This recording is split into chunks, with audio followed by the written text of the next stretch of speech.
This year, Munich's largest open source conference goes online. The Open Source Automation Days is an annual manufacturer-independent open source conference focusing on automation in data centers. OSAD will be held online this year, so you can watch exciting presentations and learn about current trends in the IT world from the safety and comfort of your home.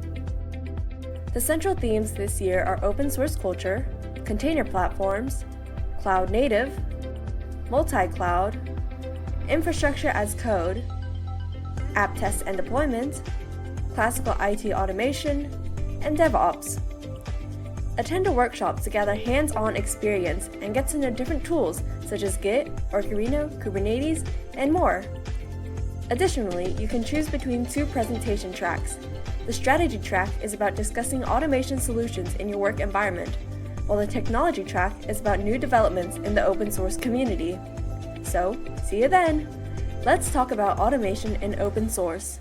More info at osad-munich.org.